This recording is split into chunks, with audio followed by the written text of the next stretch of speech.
You're not expected at the wedding, and don't bring that child. That's the message my father sent me.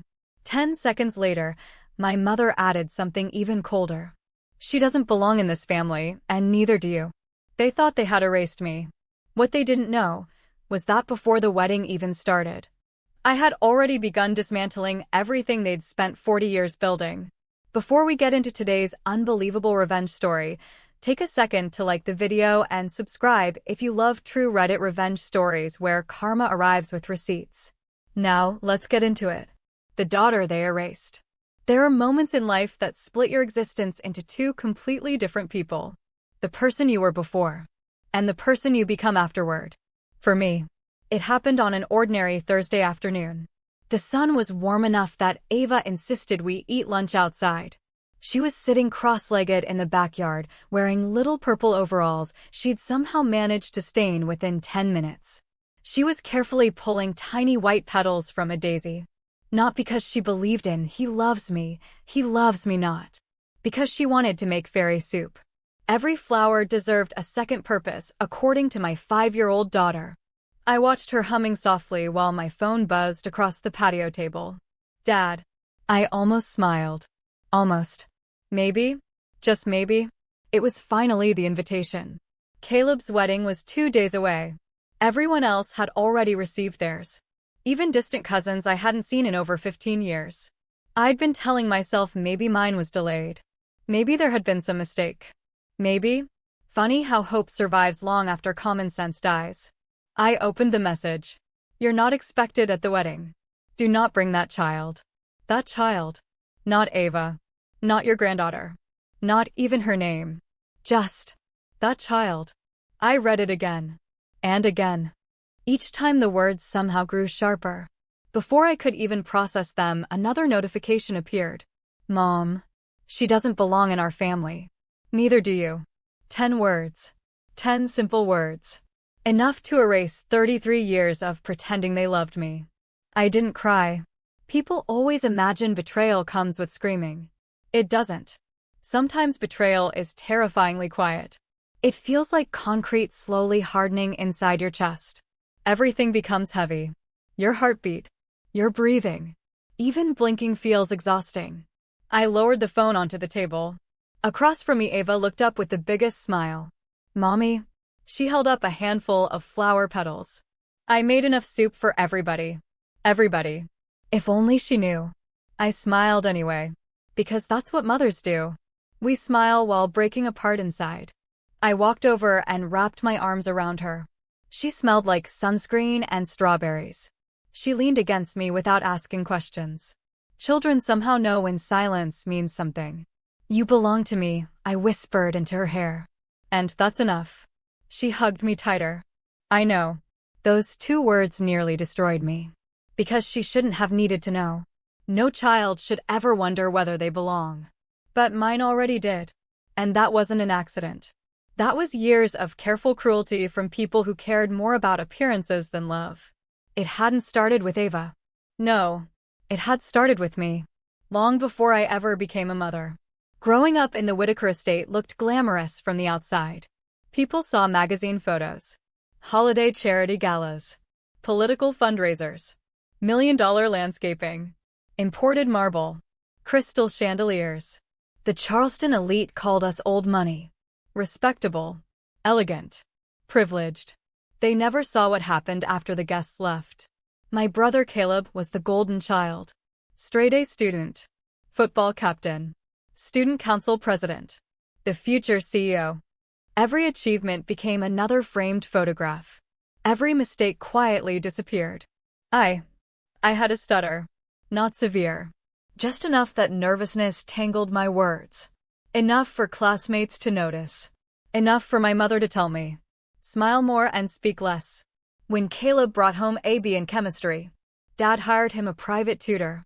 When I won the state writing competition, my certificate stayed in the trunk of the car for 3 weeks. Nobody remembered to bring it inside.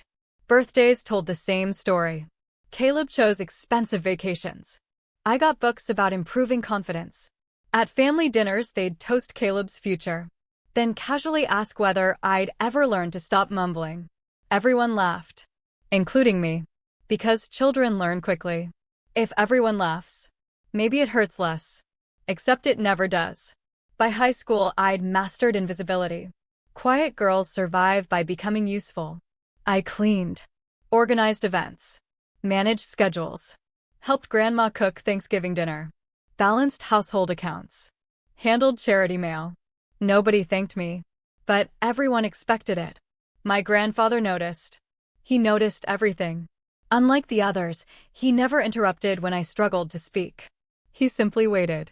Sometimes 30 seconds, sometimes longer. Then he'd smile. The quiet ones, he'd tell me, usually see the most. Back then I thought he was simply being kind.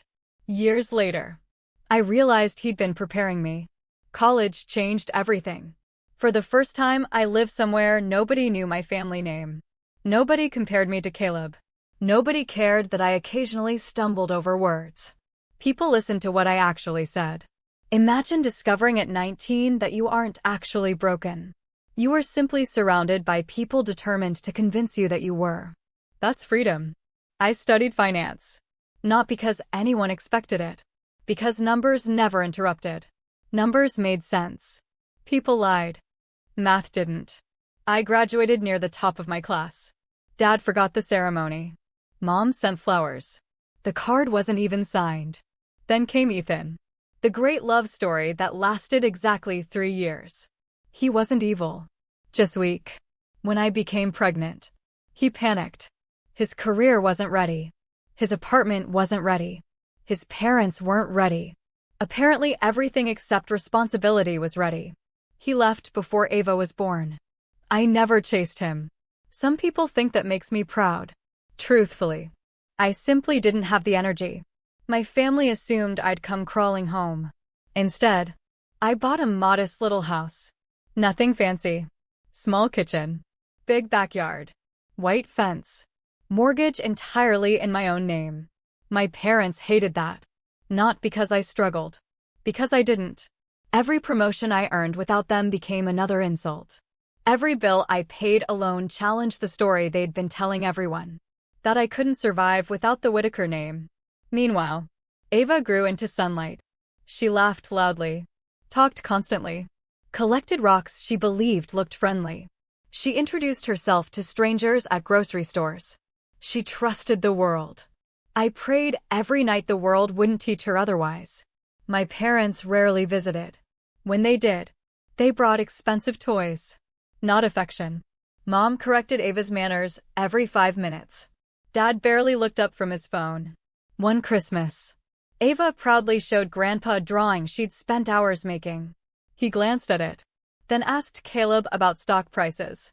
She quietly folded the picture in half. I found it in the trash later. That night, I cried in the shower so she wouldn't hear. The invitations for Caleb's wedding started arriving 6 months earlier. Designer paper, gold foil, luxury destination plans. Everyone talked about it. Except me. Whenever I asked questions, Mom changed the subject. Dad suddenly needed another phone call. Caleb promised we'd figure it out. We never did. Until that Thursday afternoon. Those 10 words. Don't bring that child. I sat awake almost the entire night. Not because I wanted revenge. Because I wanted to understand.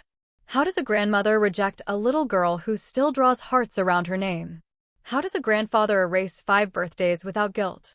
Around 3 in the morning, I walked into my office, opened the locked filing cabinet, and removed a thick blue folder. Grandfather's trust documents. Documents I'd kept for 12 years. Documents nobody thought I'd ever need. I stared at one particular page. Then another. Then another. My heartbeat slowly steadied. For the first time since reading those messages, I wasn't thinking like a hurt daughter. I was thinking like a financial analyst. Clause 14b. Power of attorney. Asset protection provisions. Successor beneficiary rights. I read every line twice. Then 3 times. By sunrise. One realization echoed louder than anything else. They hadn't just underestimated me. They had forgotten who they trusted with everything. I reached for my phone. My finger hovered over one contact. The bank. I took a slow breath. Then I pressed call. By the time someone answered, the revenge had already begun. The woman they never saw coming. The bank answered on the third ring. Good morning, Wellspring Private Banking. This is Michelle speaking. How may I help you today? I looked out the kitchen window. Ava was still asleep upstairs. The sunrise painted the backyard in soft gold, the same backyard where she'd chased butterflies just yesterday, completely unaware that her grandparents had decided she didn't deserve to exist. I took a slow breath. My name is Rain Whitaker. There was a brief pause as computer keys clicked. Good morning, Ms. Whitaker. I need to schedule an immediate meeting regarding the Whitaker Family Trust. Another pause. Longer this time. I understand. Would 9 o'clock work? It has to. We'll be ready. When I ended the call, my hands finally began shaking. Not because I was afraid. Because everything was becoming real. For 12 years, I'd carried responsibilities that no one in my family remembered I'd inherited. When Grandpa died, everyone focused on who received the estate. My mother. The houses. The investments. The vineyards. The accounts. No one paid attention to the final pages. No one noticed the administrative clauses. No one cared that Grandpa had quietly named me as attorney-in-fact should questions ever arise regarding trust management. At the time, everyone assumed it was symbolic. Even I did. Until life proved otherwise. Grandpa always believed power wasn't something you announced. It was something you quietly prepared. And now, preparation was about to collide with arrogance. I drove Ava to kindergarten like every other Friday. She chatted the entire ride. Mommy, Emma says princesses can't wear sneakers. What do you think? I think Emma watches too many cartoons. I laughed. I agree. Also, she leaned forward dramatically. I think fairies probably pay taxes. I blinked. What? She nodded seriously. They have houses. I couldn't help smiling. 5-year-olds somehow heal wounds adults create. I kissed the top of her head before she ran inside. I love you. I love you more. Nope. I love you to Jupiter. I love you to every galaxy. She giggled. You always win. As she disappeared through the school doors, I whispered something she couldn't hear. I'm doing this for you. The Wellspring Private Banking building looked exactly the same as it had for years. Quiet. Elegant. Polished marble. Fresh orchids. People here never raised their voices. Money didn't need volume. Money expected obedience. Michelle met me personally. Ms. Whitaker. She offered a sympathetic smile. I've prepared everything. You know why I'm here? I believe I do. She didn't ask questions. Professionals rarely do. Inside the conference room waited another familiar face. Daniel Harper. The estate attorney. He'd known me since I was 16. He'd attended Grandpa's funeral. He'd drafted the original trust. He looked tired. Rain. I wish we were meeting under different circumstances. So do I. He folded his hands. Have you reviewed the documents thoroughly? 3 times. And you understand exactly what you're requesting? I do. Silence filled the room. Daniel studied me carefully. Not as a lawyer. As someone who had watched a little girl grow into a woman. Finally he sighed. I always hoped this day would never come. So did I. He nodded once. Then let's begin. For nearly 2 hours we reviewed every clause. Every amendment. Every signature. Every safeguard Grandpa had built into the trust. Grandpa hadn't trusted wealth. He trusted structure. He believed money exposed character. He'd often say, if you want to know who someone truly is, let them think they're untouchable. My parents had spent 12 years believing exactly that. Untouchable. Daniel pointed toward Clause 14b. As attorney-in-fact, if you reasonably suspect financial mismanagement or beneficiary discrimination that threatens future inheritance rights, you're authorized to initiate temporary protective transfers. I know. You also understand this will trigger litigation. I expect it. And your relationship with your family? I almost laughed. What relationship? He didn't answer. Because there wasn't one. Michelle slid another folder across the table. Maximum temporary transfer under Asset Protection Authority. She read carefully. $3.2 million. The number sounded unreal. Not because I'd never seen money like that. I'd worked in finance. Numbers had long ago stopped feeling emotional. But today, this wasn't about wealth. This was leverage. The exact amount Grandpa intentionally allowed to prevent reckless spending by trustees. It wasn't stealing. It wasn't hiding assets. It was protecting them until a court reviewed the circumstances. Entirely legal. Entirely documented. Entirely unexpected. Michelle looked at me one final time. Do you wish to proceed? I pictured Ava, standing with flower petals, making fairy soup, being called, that child. Yes. Her fingers moved across the keyboard. Authorization screens appeared. Digital confirmations. Identity verification. Electronic signatures. One click. Then another. Finally. Transfer initiated. Just like that. The first domino fell. Michelle looked up. It's processing. Daniel closed the folder. They're going to notice quickly. I know. He hesitated. Would you like us to notify your family immediately? That question hung between us. For a moment, Old Rain almost answered. The quiet daughter. The peacekeeper. The girl who apologized for other people's cruelty. Then I remembered those messages. Neither do you. I smiled. No. Daniel tilted his head. No, let them find out when the florist's payment declines. For the first time in 20 years. The old lawyer laughed. Just once. Quietly. Then he stood. I think your grandfather would understand. I left the bank feeling strangely empty. Movies lie. Revenge doesn't feel explosive. It feels still. Like standing in the center of a frozen lake. Beautiful. Dangerous. Silent. My phone buzzed. Mom. Ignored. Dad. Ignored. Caleb. Ignored. 3 voicemails arrived within minutes. Apparently someone at the bank had already contacted the primary trustee regarding compliance procedures. Good. Let confusion spread. Confusion makes people careless. Instead of driving home, I turned toward a children's boutique downtown. The little bell chimed as I walked inside. An older woman smiled warmly. Shopping for someone special? My daughter. Birthday? No. What are we celebrating? I thought for a second. Courage. She smiled without asking another question. Ava immediately found the dress. Cream-colored lace. Tiny embroidered flowers. Not expensive. Just beautiful. She twirled in front of the mirror. Do I look fancy? You look like yourself. Is that good? It's perfect. Then came the shoes.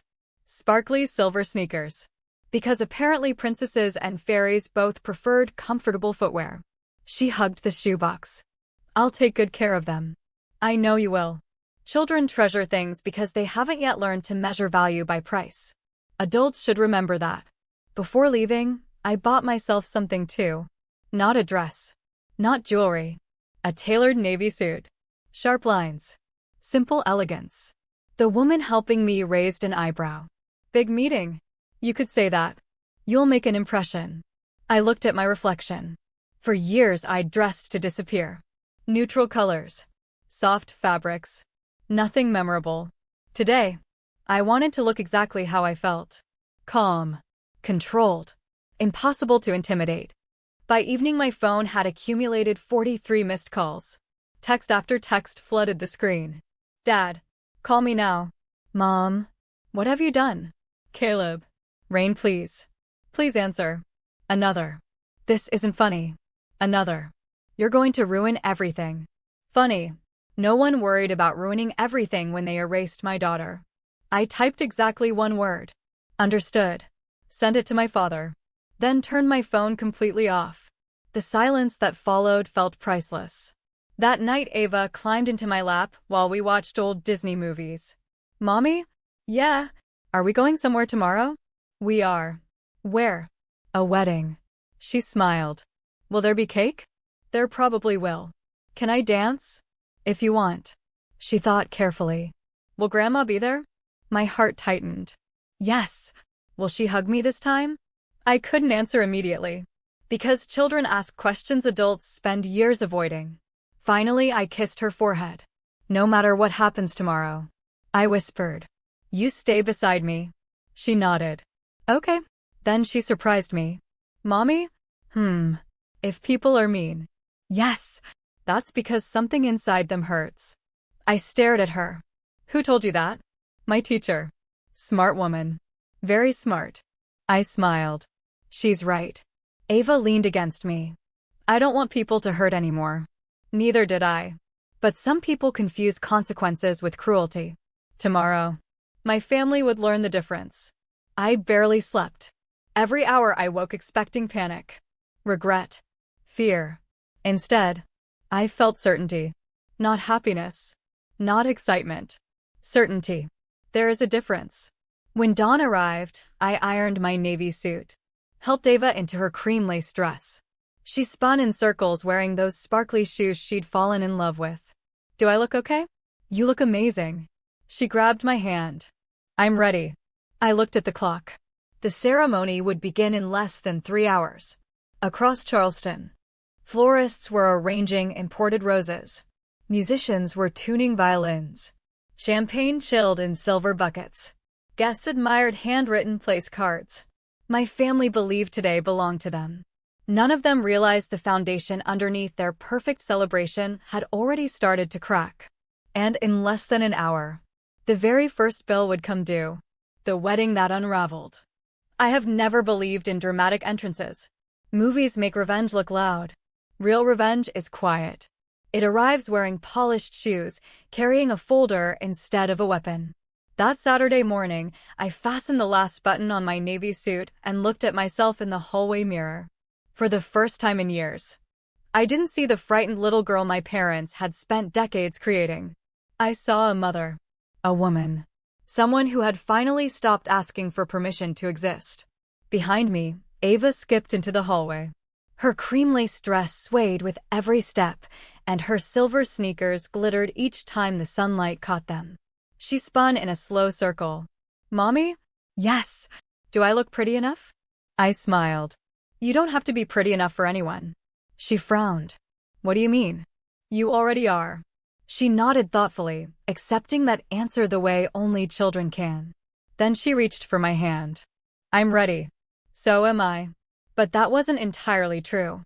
No one is ever truly ready to confront the people who spent their entire life convincing them they were unworthy. Still, I opened the front door. And we left. The drive into Charleston felt strangely familiar. Every street carried memories. The bakery where my grandfather used to buy cinnamon rolls every Saturday. The bookstore where I spent entire afternoons hiding between shelves because home never felt peaceful. The park where Caleb learned to ride a bicycle while Dad cheered so loudly the entire neighborhood applauded. I remembered watching from a bench. No one noticed I was there. Some memories never lose their sharp edges. Ava looked out the window. Mommy? Yeah. Why are there so many flowers? Someone wants today to look perfect. She considered that. Perfect sounds hard. It is. She nodded. I'd rather have fun. I laughed softly. Me too. The Whitaker estate appeared at the end of a long oak-lined driveway. Exactly as I remembered. White columns. Perfect gardens. Historic brick pathways. It looked like something from a magazine cover. People always admired the house. They never wondered about the people living inside it. Luxury has an incredible talent for hiding cruelty. Luxury teaches people to mistake appearance for character. 3 blocks away, I parked the car. Not because I had to, because I wanted to walk. Every step mattered. Every heartbeat reminded me why I was here. Ava squeezed my fingers. Are we late? No. Are we allowed to come? I knelt beside her. We're not crashing anything. She blinked. We're not. No, sweetheart. I brushed a loose strand of hair behind her ear. We're simply reminding people that kindness matters. She smiled. Okay. Children don't need complicated explanations. Adults do. Music drifted through the warm afternoon air. A string quartet rehearsed somewhere beyond the gardens. Guests in designer clothing laughed over champagne. Luxury cars lined both sides of the estate. Everything looked expensive. Everything looked perfect. Until we reached the entrance. The security guard stepped forward politely. I'm sorry, ma'am. He glanced at the guest list. I don't have your name. I know. I'm afraid this is a private event. It is. He looked confused. I opened my leather folder. Inside sat neatly organized documents. Every signature. Every notarized page. Every legal filing. I handed him the first document. His expression changed almost immediately. He read the first page. Then the second. Then looked at me again. I'm going to need to radio someone. Of course. He stepped away. His voice became noticeably quieter. I couldn't hear everything. Only fragments. Ownership documents. Legal counsel. Immediate verification. He returned less than a minute later.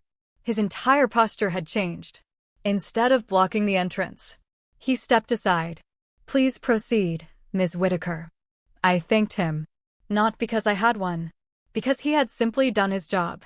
There's dignity in that. Inside, the ceremony hadn't started yet. Instead, everyone gathered beneath a massive white tent overlooking the gardens. Crystal chandeliers hung from temporary beams. Fresh roses covered every table. A jazz trio played softly near the dance floor. People laughed. Servers carried silver trays filled with champagne. Someone complimented the floral arrangements. Someone else admired the imported linens. Money creates confidence. Especially borrowed money. My mother stood near the center of the room. Perfect hair. Perfect makeup. Perfect pearls. She held a champagne glass while giving an emotional toast. My son has always been destined for wonderful things. Of course. Even today. Still about Caleb. The wedding planner hurried toward her. She leaned close. Whispered something into her ear. I watched every ounce of color disappear from my mother's face. What? The planner whispered again. Mom looked around the room in confusion. Then, her eyes landed on me. Everything stopped. The music. The conversations. The laughter. Dozens of guests slowly turned. Ava squeezed my hand. Mommy, it's okay. My mother stared as though she'd seen a ghost. You. Her voice shook with disbelief. You actually came. I did. I told you not to. I know. Leave. No. One simple word. Calm. Quiet. Final. People began whispering. Who is she? I thought they only had one child. Isn't that Caleb's sister? What's happening? The photographer instinctively raised his camera. Professionals recognize history when they see it. My father walked over. His smile for the guests disappeared immediately. What exactly do you think you're doing? I came because this property concerns me. It absolutely does not. It does. I handed another folder to the estate attorney, who had arrived only moments earlier. He quietly opened it, reviewed the documents, then looked toward my parents. I'm afraid. He began carefully. Ms. Whitaker's statement is legally accurate. Silence. Heavy. Absolute. My mother actually laughed. The sound felt desperate. This is ridiculous. I'm afraid it isn't. The attorney unfolded the notarized ownership filings. As of 9:41 this morning, he paused. Ownership interests associated with the trust have entered protective administration under Clause 14b. A guest dropped a champagne glass. It shattered across the marble floor. Nobody even looked down. Everyone was staring at us. Caleb finally approached. He looked handsome. Tailored tuxedo. Fresh haircut. Expensive watch. He also looked completely confused. Rain. I met his eyes. Congratulations. What is this? I believe your lawyer is explaining. He turned toward the attorney. Tell me she's bluffing. The attorney remained silent for a moment, then answered honestly. I can't. Caleb's smile disappeared. You can't. No. She's serious? Yes. But. He looked between my parents. Dad? No answer. Mom? Nothing. Because for the first time in his entire life, no one could fix his problems. His fiancée slowly walked over. She looked genuinely frightened. Not angry. Confused. Caleb, she whispered. You told me your sister wasn't involved with the family anymore. He swallowed hard. You said she walked away. I thought. You thought. She looked at me, then back at him. What aren't you telling me? No one answered. So I did. They didn't tell you the whole story. She stared. What story? The one where they erased their granddaughter. Her eyes widened. You have a daughter? I do. She looked down at Ava. A tiny girl quietly holding my hand. A little girl smiling politely despite everything. The bride's face changed completely. Oh my God, she whispered. They excluded her? I nodded once. The bride slowly stepped away from Caleb. She didn't say another word. Sometimes silence is louder than screaming. Before anyone could speak again, another interruption arrived. The florist. He wasn't smiling. He carried an invoice. Excuse me. He looked around awkwardly. We've got a payment issue. My father frowned. What issue? The final balance. What about it? It declined. Mom's face turned white. Run it again. We did. Again. We tried 3 times. She turned toward Caleb. Use your card. He pulled out his wallet. Minutes later, another employee hurried over. It declined too. I tilted my head slightly. Oh. Everyone looked at me. I forgot to mention. Caleb stared. What did you do? I didn't do anything. Then why? The family accounts entered temporary review. His breathing became noticeably faster. What? I imagine the bank explained. My father stepped toward me. His jaw clenched. You planned this. No. I prepared. You're trying to ruin your brother's wedding. I looked directly into his eyes. You ruined it. The room became so quiet I could hear silverware clinking somewhere in the distance. You sent me a message yesterday. His expression didn't change. You remember it? Nothing. I do. I spoke slowly enough for nearby guests to hear every word. You didn't tell me not to come. You told me not to bring my daughter. I felt Ava's small fingers tighten around mine. You called her. I paused. That child. Several guests exchanged uncomfortable looks. One older woman actually covered her mouth. The truth has a way of making elegant rooms feel very small. At that exact moment, the wedding planner rushed back toward the family. Her face had completely lost its professional composure. There are more problems. My mother looked exhausted already. What now? The caterer needs authorization. The musicians. The decorators. The transportation company. She swallowed. They're all saying the same thing. What? The accounts are frozen. No one spoke. No one moved. The perfect wedding had begun collapsing. And this was only the beginning. The day they lost everything. The silence that followed felt almost unnatural. Not because people had nothing to say. Because everyone suddenly realized they were witnessing the collapse of a family that had spent decades pretending to be perfect. The string quartet stopped playing. Servers stood frozen with silver trays in their hands. Guests who had been laughing just moments earlier now stared openly, whispering behind raised champagne glasses. For the first time in my life, my parents couldn't control the room. My father was the first to move. He took 2 slow steps toward me. His voice was low enough that only the people closest could hear. You've embarrassed this family. I looked directly at him. No, you have. You embarrassed yourselves. His jaw tightened. Fix this. I already did. You know exactly what I mean. I do. And? I'm not interested. His face turned a shade of red I'd never seen before. Growing up, that expression usually meant someone was about to be punished. Except, I wasn't a frightened 12-year-old anymore. He couldn't ground me. He couldn't threaten my allowance. He couldn't tell me I was disappointing the family. Those weapons only work on children. Behind him, Caleb hurried over. His expensive tuxedo was already wrinkled. His tie hung slightly crooked. For the first time in his carefully managed life, he looked ordinary. Rain. His voice cracked. Please. I remained silent. I didn't know they'd send that message. You knew I wasn't invited.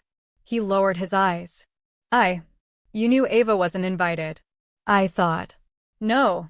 I interrupted calmly. You didn't think. He flinched. Rain. You never asked how she was. You never called on her birthday. You never visited. You never even learned her favorite color. His shoulders sagged. I messed up. You did. I'm sorry. I believe you. He blinked. You do. Yes.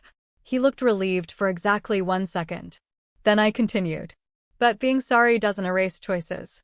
His expression collapsed. The bride slowly approached us. Her eyes were red. Not from anger. From disappointment. She looked at Caleb. Is everything she said true? He couldn't answer. Caleb. Still nothing. She turned toward me. Did they really reject your little girl? I looked down at Ava. She was quietly holding her stuffed rabbit against her chest. Completely innocent. Completely confused. Yes. The bride closed her eyes. When she opened them again, something inside her had changed. She slipped the engagement ring from her finger. Caleb stared. No. She placed it gently into his hand. You lied. I can explain. You had months. I was protecting. She shook her head. No. You were protecting yourself. Tears rolled down her cheeks. If this is how your family treats a child. She looked toward my parents. I don't want to become part of it. Then she turned around and walked away. No shouting. No dramatic scene. Just quiet footsteps disappearing across the marble floor. Sometimes, walking away is the loudest thing a person can do. The florist returned. So, he asked awkwardly, are we removing everything? No one answered. The catering manager looked equally uncomfortable. My staff needs to know whether we're staying. The photographer lowered his camera. I've documented everything requested. His assistant whispered. I don't think there's going to be a ceremony. She was right. There wasn't. Within the next hour, rental companies arrived to reclaim furniture. The transportation company canceled luxury vehicles. The musicians packed their instruments. Decorators quietly removed thousands of dollars worth of flowers. Guests began leaving one table at a time. No one wanted to be the last person standing inside a disaster. The wedding that had taken a year to plan collapsed in less than 2 hours.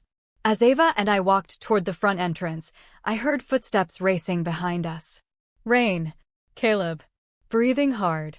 He stopped near the grand staircase. The same staircase where I'd once sat listening to relatives celebrate every one of his accomplishments while pretending I wasn't even in the room. I know I don't deserve this, he said quietly. But please, don't destroy Mom and Dad. I looked at him for a long moment. I didn't. What? They destroyed themselves. He shook his head.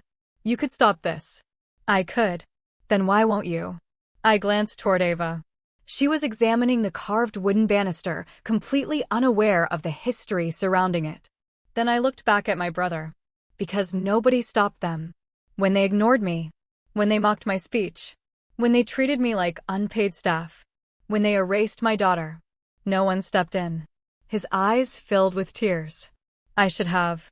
Yes, you should have. Before he could respond, the estate attorney approached. Rain. I turned. The court has officially acknowledged the emergency filing. He handed me another folder. The trust is now under temporary judicial supervision. My mother stumbled toward us. What does that mean? The attorney answered professionally. It means every financial transaction associated with the trust will now be reviewed. For how long?